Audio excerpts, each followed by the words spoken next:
You see the ring. You see the ring. You see the ring. You see the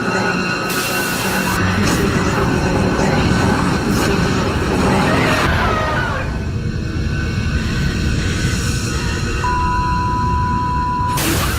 ring. You saw it.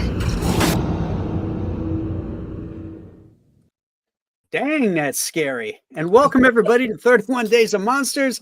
I'm your host, Graham Nolan. We got my fellow monster kid here, Shanth Enjeti, to talk about The Ring today. So, have you seen the Japanese version? I have not. It was pitched to me poorly. Somebody said, what did you think of The Ring? I said, it scared the heck out of me. And they said, well, you should see the Japanese version. It's scarier. And I went, no, thanks. Yeah. I'm good. I'm scared enough as it is. I don't need to dip my oar in that water. Go ahead. I'd like to see it. I have not seen it yet, but I chose the Yeah. American one here because I wasn't sure if I had to be working while I was watching this. And if I got to read subtitles, I'm out. You know, I can't do it because I never know when I'm going to be able to get these movies in. So I chose the American one. And, you know, I was surprised that this was a PG-13 film.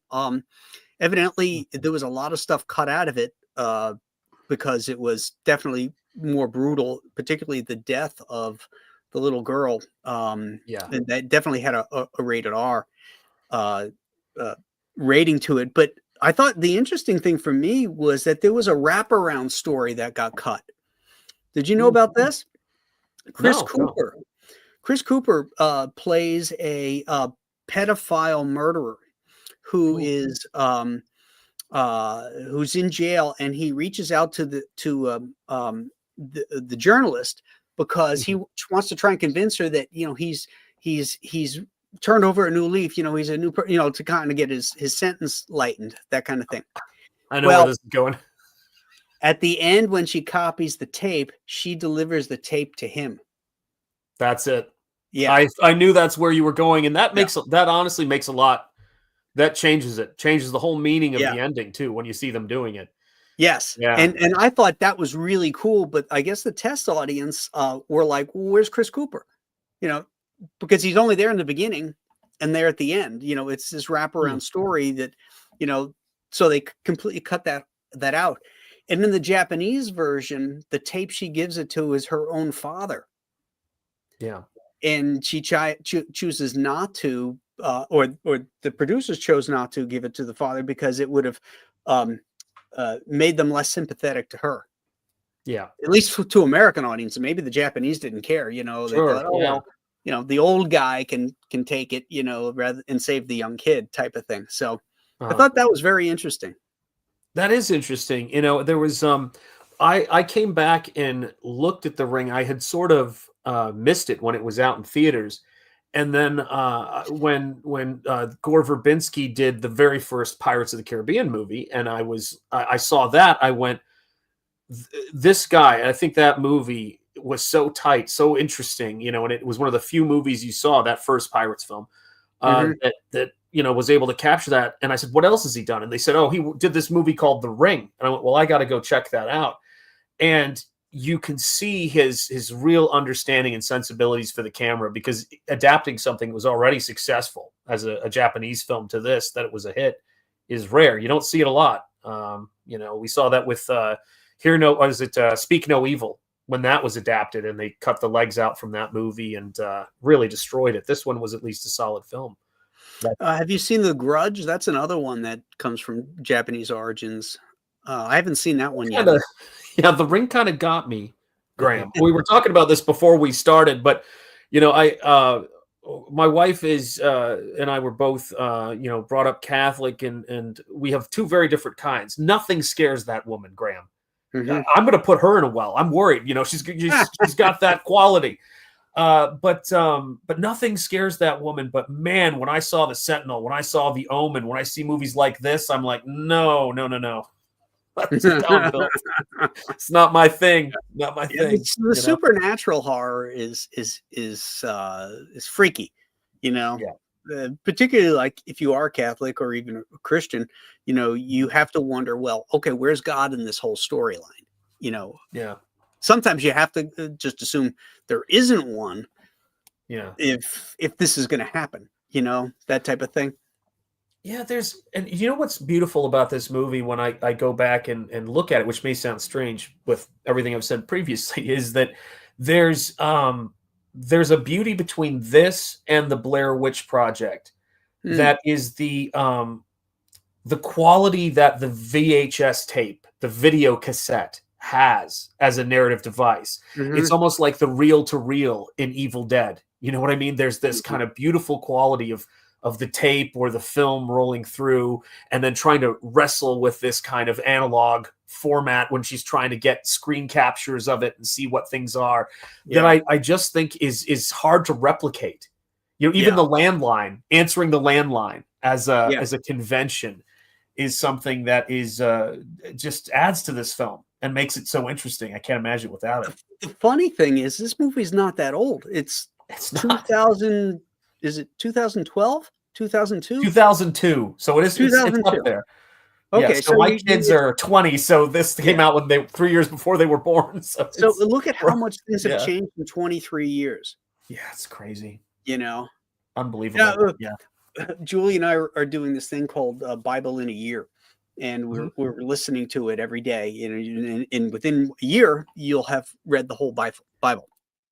And one of the things I'm struck by is that, you know, in the very beginning in the Old Testament is like 3,000 years before Yeah, Christ is born. But if you took somebody from that era in a time machine and brought them up to the era Christ was in, he'd think it was the next day. Nothing yeah, had changed. yes. In 3,000 years, technology hadn't changed. It's it's kind of unbelievable, and it makes your, hair stand on the back of your neck. You know, when you think about that idea of time and how much things change, how much things stay the same too. You know, when Yeah. you see so much of that wisdom is still relevant. And I think that when it comes to what we're afraid of, the things that are reaching out from us, whether it's from through the screen, through the closet, as you Mhm. have with Poltergeist, the idea of that's another thing that struck me, the idea of the light and the darkness, head towards the light while the light is being covered up in the ring. You're seeing that eclipse happen, and it's Yeah. that creepiness of it, those primal fears, Jonah in the whale, and then you've got, of course, her in the well, and you've got all of these different Yeah. stories. And it's timeless. It's amazing. I thought this was great because you had a horror story wrapped around a mystery. And, Yes. you know, the idea of, well, how do we get out of this, you know? And then you also have a ticking clock motif as well, because you got Yes. 7 days.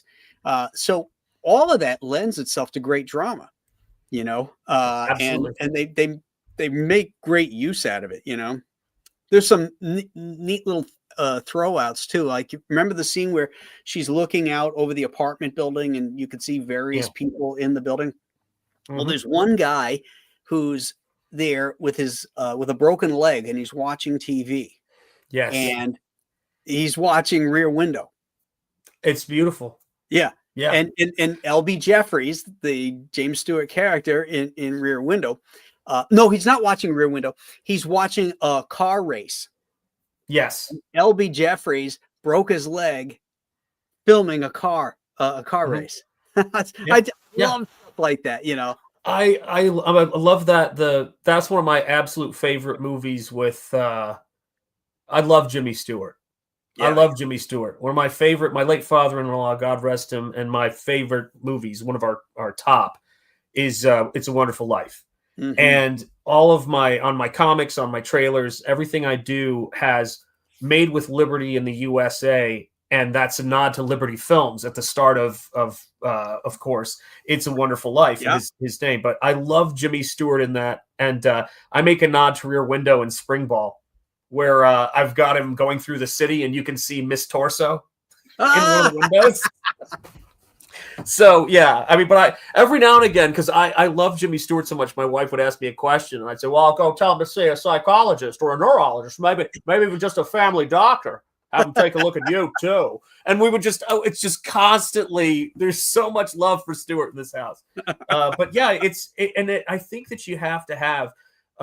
There's a craft to Verbinski's work that when he misses, but the craft is always there. Mhm. And you know what I mean? He understands. And I think Hitchcock's someone you've got to have in your linguistics when you go to do this stuff. Yeah. And the suspense element of it, the ticking, element of it, the mystery, there's just enough to pull you Yeah. in, you know? Yeah. Yeah. I really enjoyed this movie. And Mhm. I appreciated that it was PG-13, because Yeah. sometimes when you give restrictions, you have to be more creative. Yes. Just like, after the Hayes Commission changed things in Hollywood, things you couldn't show, just the stories that they wanted to tell, they had to be creative in getting those messages over the heads of the censors Mhm. and into the minds of the viewers. Yeah. And I really appreciate that. And because if you give them carte blanche, like, and give it a rated R, they can go overboard. They could go too much with the violence or the gore, Mhm. and then it sort of desensitizes you to the story. Yes. Because that's all you remember. I think it Yeah. was enough to show the mother putting the bag on the kid and Yes. suffocating her, and then from a long shot pushing the body over into the well. Mhm. It was originally filmed where the bag wasn't doing the job, so she took a rock, which you can see on the ground there on the Yeah. shot, and bashes her head with it, and even that didn't do it. So then Mhm. she takes her head and bashes it against the well, the stone well, Mhm. and then throws her in. Yeah. It's unnecessary. We get it. It's horrific enough that a mother is willing to kill her child, Yeah. and suffocating her that way is more than enough. Yeah. Yeah. She's not an instant serial killer. I think too. Like there's got to be some believability in how a person, changes with their psychology. And the thing that was something I've been really thinking about, because I'm of course we talk about this all the time. We love storytelling. We love fiction, both reading fiction, watching fiction, all of it. And I was thinking this idea that is pointed out and underlined in Washington Irving's *The Legend of Sleepy Hollow*, but that the horse plays a role in horror very often, and the idea of the nightmare, the horse, the nightmare, imagery.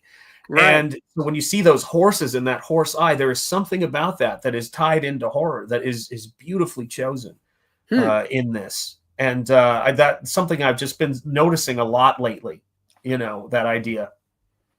That's a fascinating take on it. I never thought of that whole equine correlation with horror. I mean, Yes. it was when the horse broke loose and ran over the side. That was Yes. really a horrifying scene. I felt bad for the Very. horse. I felt bad for the little girl, Yes. and whose horse it was, Mhm. So it's sort of like the horse was sensing that there's a curse on this woman, That's right. like it would if a vampire or a werewolf was coming to it, Don't make me start thinking about The Omen, right? When they're driving through the zoo and all the animals start attack. Oh, Lord. The baboons are going crazy. Yeah. Yeah. I may have to file for divorce, Graham. You're selling me on this, because every now and again the missus, I'll say, "What are you doing up there?" And she'll go, "It's all for you, Damien." And I said, "You stop what I'm saying? I gotta Don't blame do me for something your about it." divorce. I don't want anything Exactly, to do with that's right. Look, I may write your name down. You might be called, but don't worry about it, Graham. I'm sure it'll go fine. it. But no, it's I see a lot of folks in the chat are talking about this. That J horror does not follow typical American story tropes, and I think what I love about Japanese horror, and what I'm seeing reflected in some of the chord arrangements in K-pop and even in manga, Japanese comics, it is very much a absorbing of American culture and redirecting it, because there's so many things in this that to me that feel very much in the actual film, which I know a little about. I did look into it, that are sort of like an absorbing of the West, because the Japanese myths and horror stories are quite different. They're quite divorced. This is very global. And I think that's why it caught on. And I think that's why great work can travel around the globe and be absorbed like this film is evidence of. It's kind of Well, I fascinating. mean, we've been treated to European horror for, Mhm. through the whole 20th century, Sure. vampires, werewolves, and all that kind of stuff, Tyrolean dangers. Uh, and when you get it from a completely different, culture, Yeah. it's very fascinating. Asian culture has got its own things, Hmm. um, uh, I've been looking into, Celtic stuff, Yes. which is very interesting. And I'm sure there's stuff, like South American Aztec, or, any of those cultural things, that have their own myths, horrors, and scary things. Mhm. Yeah, I mean, it's that's the thing that is to me what I love about this film, because this film made no effort to pretend like it didn't know where it came from. There's the movie Let Me In, that is an inferior film to Let the Right One In, which Yes. is the original Yeah. version of that. I'd mentioned previously, but then there's the story of the atomic weapon and the giant dinosaur that comes ashore, which is the beast from 20 20,000 Fathoms. Was it, how 20,000 many fathoms fathoms? is it? Yes, that's right. And so that movie, when it was released in Japan and they translated it on the poster, was the first time that the word kaiju was used on a movie. So that movie, even though Kong was the big influence, one of the big influence, that and the other film for Godzilla, we can rightfully say that the kaiju was, even outside of Kong, the origin of the kaiju was in America. The origin of that genre exploding is Japan, but Right. that's what's so cool Yeah. about it. Well, You yeah. know? Well, Godzilla was directly influenced by the beast from 20,000 Fathoms. Yes. Even the radioactive thing, Mhm. awakened from Yep. an atomic explosion. Yep. The Rhedosaurus had the radioactive stuff going on, making the soldiers sick and dying from radiation poisoning and stuff. And they had to kill it, before it started Yeah. spreading it, or getting into the ocean again, with that wound and everything. That's my Yep. favorite Harryhausen movie. I love that movie. It's a darn good one. I know I was. How do you pick a Harryhausen movie? Dale and I were messaging back and forth Harryhausen documentaries, because he's a massive Harryhausen fan as well. And Dale mine is, of Keown? course, Dale Keown. Yeah, Yeah. yeah. And he's a huge Harryhausen fan, and so I was showing him. I've got my Golden Voyage of Sinbad, which poster behind me, because and I have my centaur over there.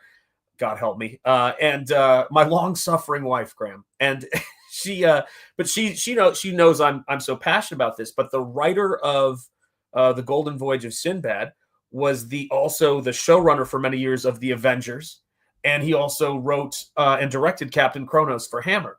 Ah, So I love the web of influence that you see, and it's international. And we lost something when when a lot of people in the art world, or I should say the academic world, instituted this sort of cultural apartheid, where it's, you can't do that, that's appropriation. And no one else was doing this on the rest of the planet, by the way, but somehow it just became this obsession to police the natural integration and growth of culture, which I think we're sort of a bastion of, here in Comicsgate. We're influenced by everything. We don't do that sort of don't buy into that particular view. And this movie probably had a huge impact on getting more Americans into what was coming out of Japan in those horror movies than had it not been made. Much like Godzilla and the King of the Monsters, again, just to cite their incredible work with bringing in an American English cast and right. speaking English and translating that. Yeah. So it's Well, one of rewriting those it movies. too, rewriting and Yes, re-editing it so sure. that it's a very different movie. If you watch Gojira and then you watch King of the Monsters, it's Yep. a very different narrative. Yep. And it's I love them both. I'm so glad that Criterion had them both on their release, because they're great. Yeah. And it's horror is and scary movies. You were talking about PG-13 and how that works. I found this movie terrifying. I mean, just the idea of the ladder that goes up, the idea of her standing there, that iconic scene of the clock spinning as she just stands there, like she's just not moving, for all that time, you know. And of course, I forget what the famous principle is of the. It's a philosophical thing. Someone in the chat will probably have it.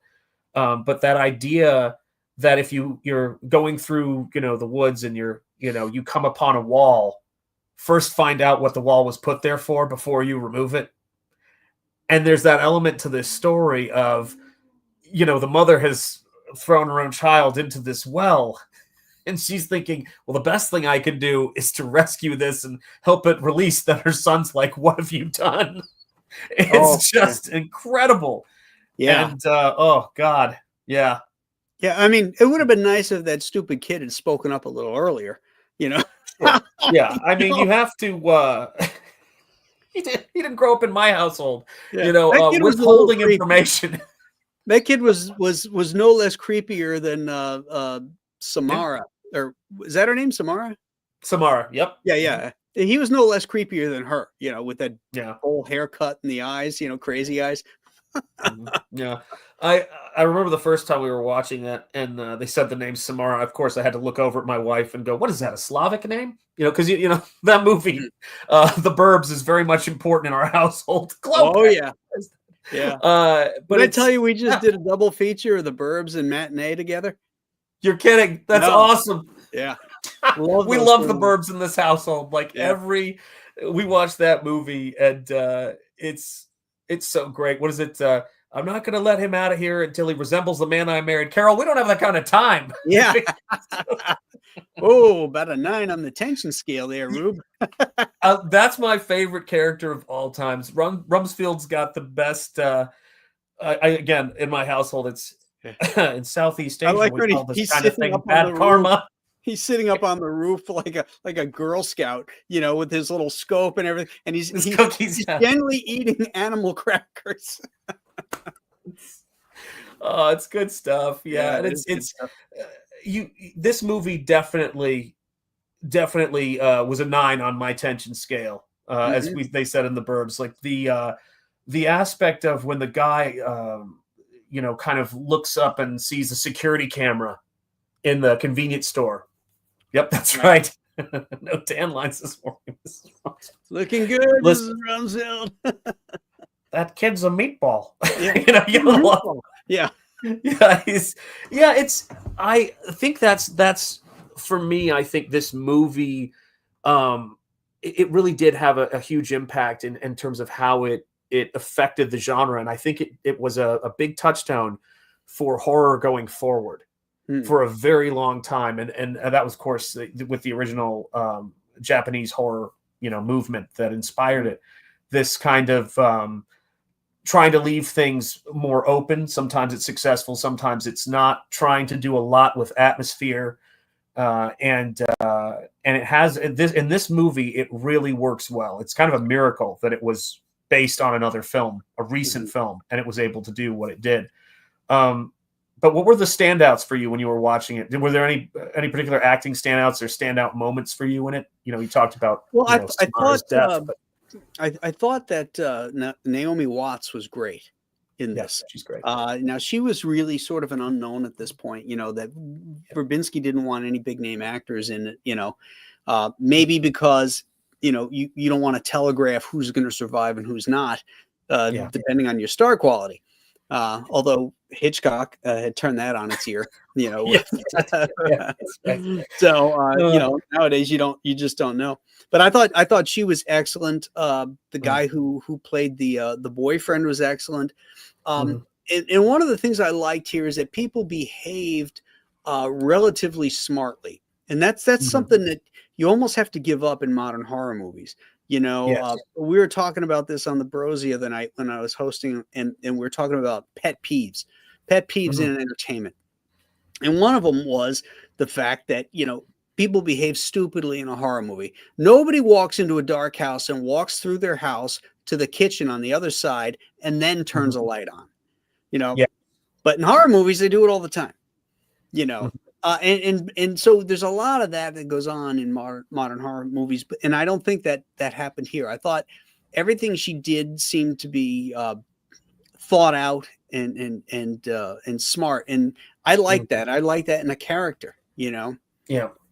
Yeah, she was there's also this this sort of bizarre writing of women that has been a problem, and people don't understand like that what makes women unique is characters, and what is brilliant about it is that there's something else to explore, and she is both there's a type of strength that I think is lost, the strength of femininity and the strength of competence, that frankly men find femininity and competence together to be highly attractive. And she is a very attractive character because of that, because she was competent, she was empathetic, she was feminine, she wasn't, she wasn't a boss girl. She wasn't a boss girl. Right. She like, she was one of those, well, we could talk about, Grace Kelly would be a really good example. Somebody who commands an environment with their presence. It's breathtakingly beautiful. And I think that she had a really great quality in this, that she was beautiful. She wanted to not only find out why, but she also, in a lot of ways, her empathy towards this and her perception of how things goes. It's almost like a Pandora's box story, where you get to the end and you realize that her empathy and her need to comfort it and fix it, and we're living in the aftermath of that right now culturally, right? The need to over-empathize with situations when you don't know how dangerous they are would describe how we got to where we got to right now in many ways. And like, why are people locked up? Let's just open all the gates. And so there was this element of her where her maternal instincts kind of and in the end, she's left with the only thing she can do to protect her own child. But her maternal instincts to this Samara character, kind of trump what the necessary thing is. It's which is, this thing is not something you want to release. It's a dangerous being. So there you have it. It's wild. Yeah, good movie. Definitely a good movie. Yeah. Let's say hello to the chat. See who's here this afternoon. We got Infamous Cursed. Great movie season so far. Glad you are enjoying it. Rick 1662. I like this movie. Thought the overall look and camera work was interesting. Gave me a feeling of dread. Yeah, definitely. Was it Howard Shore who wrote the music? I think so. It's the guy that Gore Verbinski uses in all his movies now. Ever since this. Yeah, it is. Shore. Yeah, was it? Howard Shore. Yeah. Let me see. I think that's it. Make sure I have it here. Oh, Rob Fellow says, "Hail to the." Oh wait, my phone's ringing. Hello, Graham. Oh, it was Hans. Sorry, go ahead. We're a bit later today. Phew. Yeah, Hans Zimmer. That's what Hans it was. Zimmer. Hans Zimmer. Was it. That's right. Yeah, because I knew, I was trying to think, because I know that there's this. Yeah, you're right. There's this beautiful quality to that score. I love movie scores. I'm obsessed with movie scores. When you were doing, I was watching the show when you were doing Mysterious Island, and I'm a huge fan of Bernard Herrmann and his work. Yeah. I mean, what a genius. And he just makes those movies when he's participating in them. Fantastic. He really does. He's taken these, kind of low budget B films and elevating. Seventh Voyage of Sinbad, that music. Bam, bam, bam, da da da da da da da, bam, bam, bam. Yeah, it's great. And he's got the boom, boom, boom, boom, boom, boom, boom. He just, I mean, I mean, every single, I think of every single Hitchcock movie he did. I mean, like, this guy is just firing on all cylinders, and it's just so great with scores. But you're right. I think there's a reason why, and I think Spielberg, really, underlined this, which was, working with John Williams, his collaboration with John Williams. When you find somebody who understands how to tell a story with music, it's incredible. It's like a cinematographer, and it's they're bringing brilliant. Something to the picture. You take some of those scores out of certain movies, and you're like, this scene doesn't work at all. I mean, look at Jaws. What, 3 notes, bump, bump, bump, bump. Freaking brilliant. Yeah. Dr. Mask is here. He says, "Okay, I'm back." JP Roca asks his eternal question: "What's good?" The Ring is good, JP. That's right. is good. This movie is good, but largely because of Naomi Watts. Speaking of Naomi Watts, Yeah. the first movie she did in America was Matinee. Wow. She plays the wife in the shopping cart movie within a movie. That's right. Yeah, Oh my what is it? God. The something shot of the what was the name of that movie within a movie? The rambunctious shopping cart or something. Yeah. Movie. We see. God, what a great poster that was too, by the way. Oh yeah, to Matinee. Yeah. Let me see. Oh, where is it? Man was made by a monster kid for monster kids. Yes. You know. Brilliant. Let me see. Oh, I'm not going to be able to. Something of the shopping cart. Shook up shopping cart. That's what it was called. Shopping cart. That's it. That's it. That's it. It was a play on those dopey Disney movies, you know, the Shaggy DA and, you know, all these anamorphic things. the alliteration titles, right? I like when the shopping cart is like, and it goes, oh, it's Uncle Carl or whatever his name was, whose spirit was in the shopping cart. Oh my God. It's so funny. Oh Lord. Rob Fells wants to know, is Graham presenting this wearing a long black wig? I have to, because I ain't got no hair, son. Let's see. Dr. Mass says to sign up for the Shanu 77. Yes, please do. Although I don't think you can do it today because Indiegogo's down for their relaunch. They're supposed to relaunch. I thought they were supposed to relaunch today, but it might be, you know, fully launched tomorrow. So the sequel was not good, says Chris Juliano. I didn't see that. Have you seen that? I didn't see it. No, I dodged her once. I wasn't going to do it again, Graham. I was like, I'm out of here. I don't typically like number twos. You know, it's like, it's usually just the same damn thing. Is she still in the dark place? No, we set her free. More famous last words. That's right. 100%. Yeah. Amen called plush. Hail CG. God bless the American Graham. Yeah. I feel when you were talking about Shanu, and I was thinking about it, I go, one of the best things is when I get to see early looks at artwork from you guys when we're sharing artwork of things we're working on. And I almost wanted to look, you know, to the chat and say, chat, I've seen things you people wouldn't believe, you know, Shanu's off the shoulder of Orion, you know, like it's going to be another dynamite book. I know you guys know that, but when I see artwork that gets me excited and makes me want to paint and draw, that's my highest compliment. And it does that. Beautiful. Oh, thank you. I'll take that. Yeah, I'm having a lot of fun on this project. It's going to fulfill relatively quickly too, guys. I want this in your hands in June because I have confidence that we're going to hit the 100,000 mark on it. And if we do, I'm adding an 8-page story of the Shanu in 1776 so that we have it for the birthday of America. I want the Shanu at the Battle of Trenton when Washington crossed the Delaware, you know, and he meets the Hessian soldiers, and you know, maybe Washington won because he had a softened enemy, because maybe not everybody was killed by the Patriots. Yeah, I mean, I think there's also that aspect of, you know, we're still dealing with those damn Hessians in a little place called Sleepy Hollow. You know, we.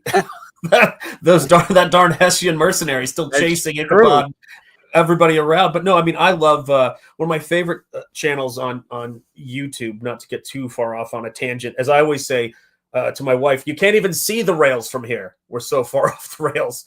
But it's American history is something I'm incredibly passionate about. This is going to date me as a kid to you probably, Graham, but I'm a bicentennial baby. So I was born in 1976. And so I had asked every year I taught college, I'd ask my students, whenever they talk politics, I would say, everybody shut up. Can any of you tell me what Article 1 of the Constitution of the United States is? When it was silent, I'd go, then shut up. And I was just, because I was like, don't tell me who invented the cotton gin. Okay, like I'm done with that. Tell me how the country works. But I've been looking at a lot of that artwork, some of the stuff by Howard Pyle of the American Revolution, and I just think that there's this YouTube channel called Townsend's that's all about the 18th century. So it touches upon that, the founding of the country. It's fantastic stuff. I can't wait to see that Chanute story. Fantastic. Oh, yeah. So we got to get this over to 100,000, my friends, and we will make that story happening. And we're launching, by the way, next Thursday, a week from today. Oh, excellent. 23rd. Yeah. I'm ready. And yeah, guys, those of you guys in the chat too, just if I could, mention this, guys. Nosfero, the Crypt Walker, the Second Chance campaign with the art edition is closing on Halloween. Ooh. So if you have not backed yet, that is not when I say closing, I mean it's gone. I'm shutting the campaign down so I can get that to print. So if you haven't checked out Nosfero, guys, go check it out. It's Hammer horror. It's all the kind of stuff that I think we all love. So yeah, anyway, back to Crazy Cat. Beautiful paintings by our man here. So yeah, definitely check that out, guys. Dr. Mask, if you wouldn't mind putting, if you haven't already, Sean's link in there, that'd be great. Dr. Mask wants to know, since this is the 5th anniversary of 31 Days of Monsters on YouTube, any thoughts on doing a top 25 of 31 Days of Monsters live stream? Yeah, maybe we'll do that after the season so we can extend it a little bit more. We'll do a top 10 or something like that of best movies that in the last 5 years. And also, Dr. Mask has a project going. Edgar Allan Poe's Besprinkled with Scarlet: A Trip Through Poe's Twisted Mind. So that's up right now. Preview Mailer Light. Okay, not sure what that site is, but go check that out too, guys. Yeah, it's I like to promote our friends, and particularly if they're working on good projects. Yeah, and I love that people are dipping into Poe. I'm a huge fan of Lovecraft. Lovecraft is a big part of Nosfero, and this is totally bass-ackwards. But I got to really appreciating Poe through Lovecraft's passion for Edgar Allan Poe's work. And it's when I think about all the Poe adaptations that were done in film in generations previously. I think Robert Eggers, who did the Nosferatu 2024, did Telltale Heart as a short film with his cinematographer that he's been working with ever since. So there's and you can find it on YouTube. I mean, it's just a short film on YouTube, but it's brilliant. It's beautiful. I'll have to look I just think that Poe and Holmes, you see people going into Sir Conan Doyle's work, and I'm loving that that's happening right now. It's great. Good stuff. Let's see. Shanth hates the chat. He doesn't want Graham acknowledging us in case he wants to steal our talking time. Read his latest. It's great. Let's see. I don't want to skip down to the bottom. Sorry. Yeah. It's funny. Space Shinu? Hey, who can say? Well, wait a minute. He'd have to go on a very cold planet, I guess. Yeah. Shinu at the Alamo. He was helping out the Mexicans. He was hiding in the basement, where Pee-wee was looking for.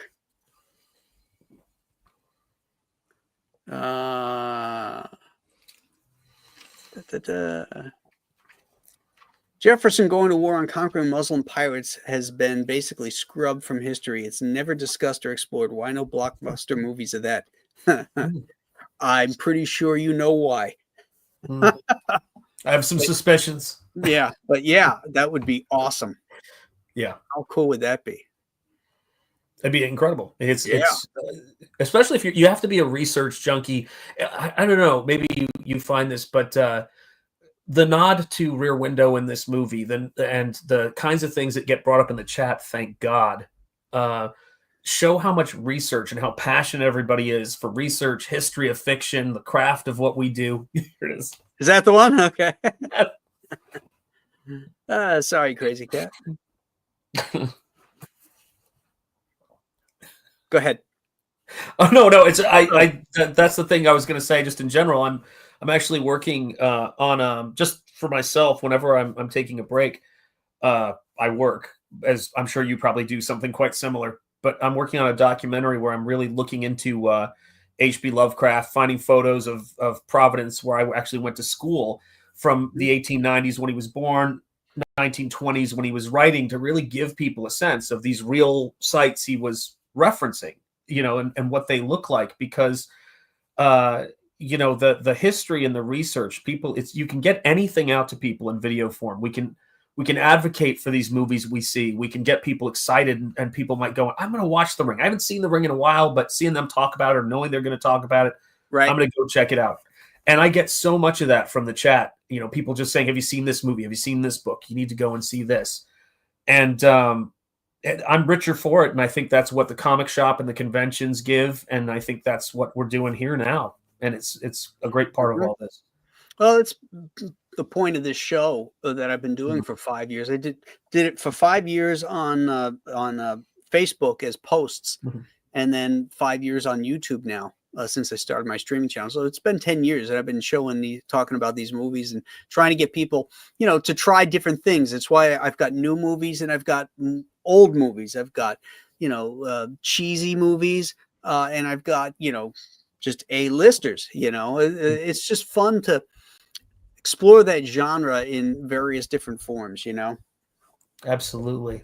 Yeah. I mean, I think that for me, and I was just gotta get this guy's name real quick, because for some reason it always will slip my mind. But Brian Cox, who is in this movie for just a second, I think having those great actors who can come in and do some serious lifting at a critical point in the story without drawing too much attention to themselves, but people who are powerful presence. That interaction and that scene was great. To me, it felt like the perfect amount of that 4 character. minutes. Yep. That's how much screen time. Incredible. 4 minutes. Incredible. Yeah. And it just made it happen. Yeah. Yeah, he's one of those guys. Incredible. Well, you've seen the Autopsy of Jane Doe, right? Yes. Oh, yes. I love that movie. That was so good. Mm-hmm. So good. And he's great in that. He's played Agamemnon, and then I think of him in the Bourne movies. Yeah, he was in those, and then when he was in the second X-Men movie, he's somebody you can drop into a movie, and he can chew up the scenery in just enough of the right sort of way. Yeah. And great character actor. I miss of course the great actors for me that are my heroes, of course, Peter Lorre, Sidney Greenstreet, and a lot of those guys that you would see in movies. I think in particular, of course, of Maltese Falcon, which is one of my. I actually have my Maltese Falcon prop replica over there in the corner. Nice. I'm a huge fan of that movie. Oh, that's great. But it's that this movie had a really good supporting cast as well. The young girls at the start when she goes and visits her, in the hospital, and she looks at her hands and gives her 3 days. I think it was at that point. I forget what the number was. That 4 days. 4 days. 4 days. That's right. 4 days left. Yeah, that was. That's just great. Everybody in this was getting it done. It was nice to see. Yep. Now tomorrow we're going to be going back to the 1980s with a Catherine Bigelow film called Near Dark. I love that movie. I'm actually about three quarters of the way through it. I got to finish it today. You can watch it on YouTube, but there's two versions on YouTube, and one I think it says ENG, like English. That's the one you want, because if you choose the other one, the aspect ratio is wacky. So it's almost like somebody filmed it off their TV or something, and they cut off the top, so people's heads are cut off here. So look for it with the ENG at the end of the title, and then you can watch the whole movie, and I think you'll really enjoy it. So that is what we're going to be doing tomorrow, my friends. I appreciate my pal Shanth showing up and discussing this great Japanese horror film. And we will see you again tomorrow, guys. Not same bad time. We'll be at regular time tomorrow. Regular time. There you go. Awesome. I had guys coming to measure windows today, and I forgot they were coming. right around the time of the show, and like I knew they weren't going to be done in time. So, you know, Yeah, that's a safe bet, right? What's that? That's a safe bet, right? When you say, I'm pretty sure they're not going to be done on time. And they weren't. They were done 20 minutes before I came on this time. There you go. Yeah. Oh my God. So I was like shit in the bed. I'm like, oh my God, I'm gonna have to kick you guys out, you know. Oh my God. Well, hey, thanks for having me on, man. It's always a blast talking monsters. Always a pleasure, my friend. And we'll see you all tomorrow. Have a good one. Take care. Bye. They're coming to get you, Barbara.